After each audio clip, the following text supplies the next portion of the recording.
Hi friends, welcome back to మన channel. Video నచ్చితే చిన్న లైక్ మాత్రం మర్చిపోకండి. సీత టెన్షన్ పడుతూ ఉంటుంది. రేవతి చెప్పిన మాటలకు మహాలక్ష్మి ప్లాన్తో ఇక ఏం చేయబోతుందని చెప్పేసి సీత కంగారు పడిపోతూ ఉంటుంది.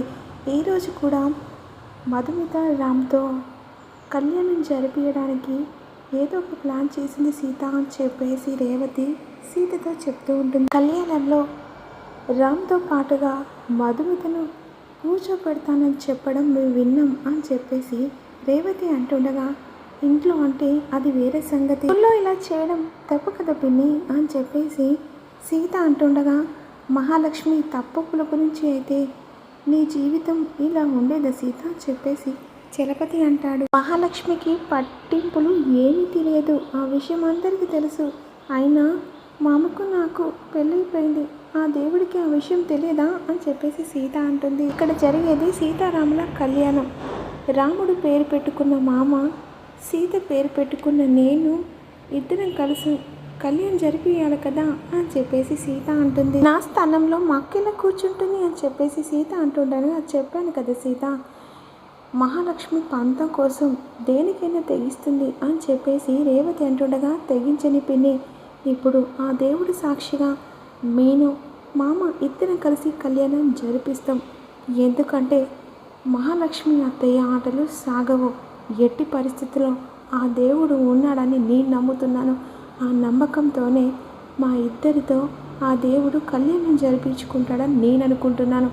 ఇక ఖచ్చితంగా ఆ సీతారాములు ఎలాగో విడిపోకుండా కష్టాలు పడ్డారో, ఇప్పుడు మామ నేను అలాగే ఉన్నామో అలాగే ఉంటున్నాం కూడా. ఎట్టి పరిస్థితుల్లో ఆ సీతారాముల కళ్యాణం నేను మామ మాత్రమే జరిపిస్తాం.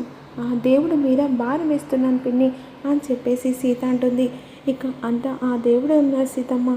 ఇక ఈ సీతమ్మకు ఎన్ని కష్టాలు, ఆ సీతమ్మ కూడా అన్ని కష్టాలు, ఆ కష్టాలను దాటి ఇక శ్రీరాముణ్ణి చేరుకుంది.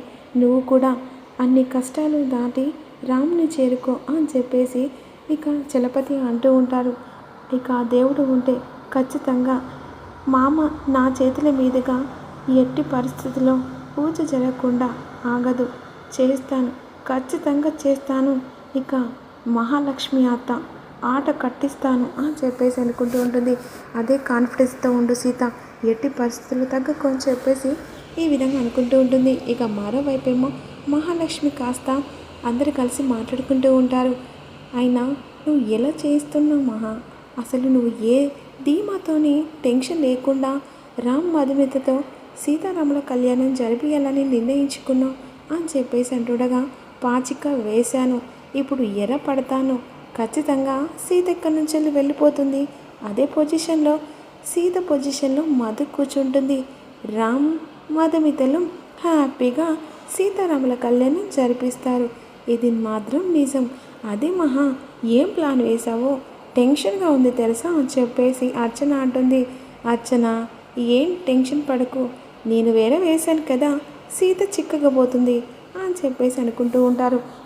మరోవైపేమో సుమతి కాస్త చాలా నచ్చిందన్నయ్య, సీతారాముల కళ్యాణం చూడడం అనేది ఇక ఈ జన్మలో జరుగుతుందో లేదో అనుకున్నాను, ఆ దేవుడు దయ వల్ల జరిగింది అని చెప్పేసి ఈ విధంగా అంటుండగా, సరేలే అమ్మ, ఎట్టి పరిస్థితుల్లో అయినా నువ్వు చూస్తానని ఊరునన్నావు కదా, అందుకే తీసుకొచ్చాను.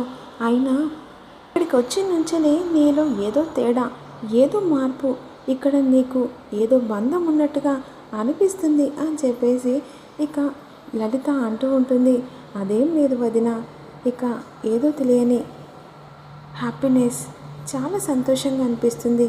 సర్లేమ్మ, ఇన్ని రోజులకు నీ మొహంలో ఆ సంతోషం చూస్తున్నాను, చాలా సంతోషంగా ఉందమ్మా అని చెప్పేసి శివకృష్ణ అంటూ ఉంటారు.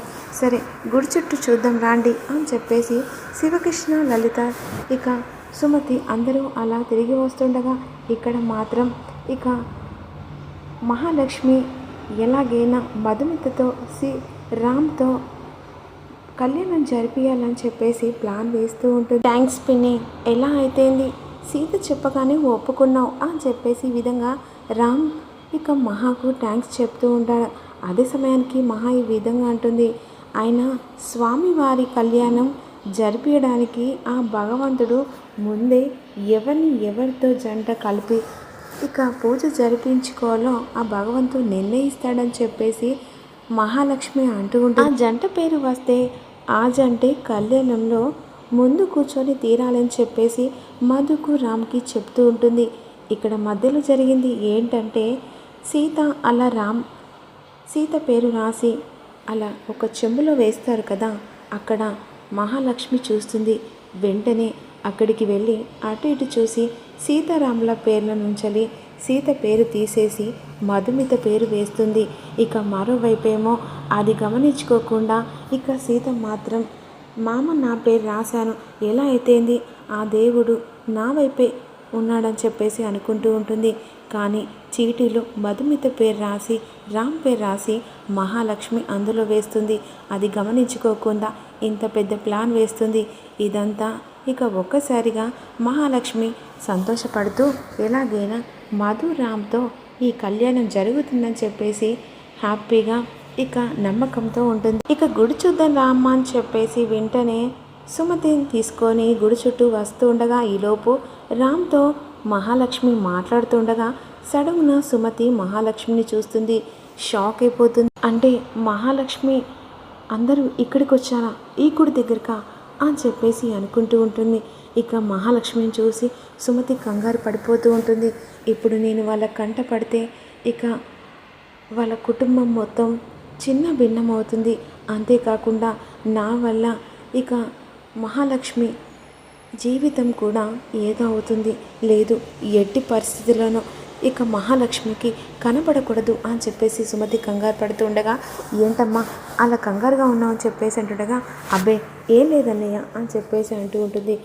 మరోవైపేమో మహాలక్ష్మి కాస్త ఎలా అయితేంది మధు రామ్కి సీతారాముల కళ్యాణం చేస్తారు అని చెప్పేసి అనుకుంటూ ఉంటుంది. ఇక్కడ మాత్రం సుమతి కంగారు పడుతూ అన్నయ్య వెళ్దామా అని చెప్పేసి అంటుండగా, అయ్యో అదేంటమ్మా, కళ్యాణం చూడడానికే కదా వచ్చాము, ఇంత తొందరగా వెళ్తామని ఎందుకు అంత కంగారు పడుతున్నావు అని చెప్పేసి అంటుండగా, అప్పుడు లీల వెంటనే ఏంటి వదిన ఇంతసేపు హ్యాపీగా గుడిని చూసి వెంటనే అలా ఒక్కసారిగా కంగారు పడిపోయా ఎందుకు అని చెప్పేసి అంటుండగా, అబ్బే అదేం లేదు లీల, వెళ్ళిపోదాం పదా అని చెప్పేసి కంగారు పడుతూ ఉంటుంది. ఒక 10 నిమిషాలు ఆగమ్మ, సీతారాముల కళ్యాణం చూసి అప్పుడు వెళ్దాంలే అని చెప్పేసి శివకృష్ణ అంటుండగా, లేదన్నయ్య, ఒకవేళ సీతారాముల కళ్యాణం చూస్తే నా కుటుంబం నన్ను చూస్తుందేమో అని చెప్పేసి కంగారు పడిపోతూ ఉంటుంది. మరోవైపేమో సీత మాత్రం ఎలాగైనా మహాలక్ష్మి ప్లాన్ బెడిసి కొట్టేలా ప్లాన్ వేస్తూ ఉంటుంది. ఆ మామతో నేను మాత్రమే పూజ జరిపించాలి, భార్యాభర్తలుగా మేము మాత్రమే సీతారాముల కళ్యాణం జరిపించాలి అని చెప్పేసి మనసులో అనుకుంటూ ఉంటుంది. ఈలోపు మాత్రం అలా సీత రాము దగ్గరికి వచ్చి, తండ్రి నీ మీద నమ్మకం వేశాను, నీ మీదే భారం వేశాను, ఎలాగైనా మీలాగా మేము కూడా కష్టాలు పడి ఉన్నాము.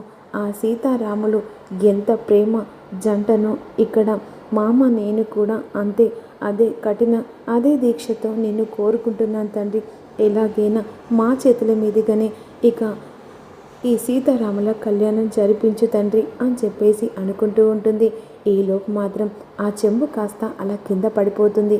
ఒక్కసారిగా అందులో చీటీలు కాస్త ఒక్కసారిగా గాలికి అన్నీ అలా కొట్టుకుపోయేసరికి సీత వెంటనే ఆ చీటీలను తీస్తుంది. ఒక్కొక్క చీటీ వేస్తూ ఉండగా అందులో రామ్ పేరు మాత్రమే ఉంటుంది. మధుమిత పేరు కాస్త అలా చీటీ అలా గాలికి కొట్టుకుపోయేసరికి మామ పేరు మాత్రమే ఉంది, నా పేరు లేదు కదా అని చెప్పేసి వెంటనే మళ్ళా చీటీలో సీత పేరు రాస్తా, తండ్రి నీ మీదే భారం వేస్తున్నా అని చెప్పేసి అంటుండగా, ఈలోపు మాత్రం సుమతి అలా కొంగు కప్పుకొని ఉంటుండగా, ఏమైంది సుమతి, అలా ఎందుకు ఇబ్బంది పడుతున్నావు? అబ్బాయి ఏం లేదు, ఎలాగైనా ఈ కళ్యాణం అయ్యే వరకు వెళ్ళాలి, మహాలక్ష్మి వాళ్ళు నన్ను చూడకూడదు అని చెప్పేసి కంగారు పడుతూ ఉంటుంది. ఈలోపు మాత్రం పూజకు అన్ని ఏర్పాట్లు చేస్తారు. మహాలక్ష్మి మాత్రం ధీమాగా ఉంటుంది. ఎలా అయితేంది సీత, నీ ఆట కట్టు, నేనేసిన పాచికతో నువ్వు వలలో చిక్కుకుంటావే అని చెప్పేసి మహాలక్ష్మి అంటుండగా ఆ సీతారాముల దీవెనలతో ఇక పంతులు గారు వచ్చి ఇందులో ఎవరి ముందు పేరు వెళ్తే వాళ్ళు మాత్రమే ఇక సీతారాముల కళ్యాణం జరిపించాలి అని చెప్పేసి అంటుండగా సరే అని చెప్పేసి ఇక మహాలక్ష్మి సీత వైపు నవ్వుతూ ఉంటుంది. సీత ఇప్పుడు చూడవే ఎవరి పేరు వస్తుందో, మధు రామ్ అని వస్తుంది. అప్పుడు నువ్వు ఇక్కడి నుంచి పారిపోతావని చెప్పేసి మహాలక్ష్మి మనసులో అనుకుంటూ ఉంటుంది. పంతులు గారు చెంబులో నుంచి 2 చీటీలు తీసేసరికి రామ్ అని పేరు వస్తుంది, తర్వాత మధు వస్తుంది అని చెప్పేసి మహా అనుకుంటుండగా సీత అని పేరు వచ్చేసరికి మహాలక్ష్మి షాక్.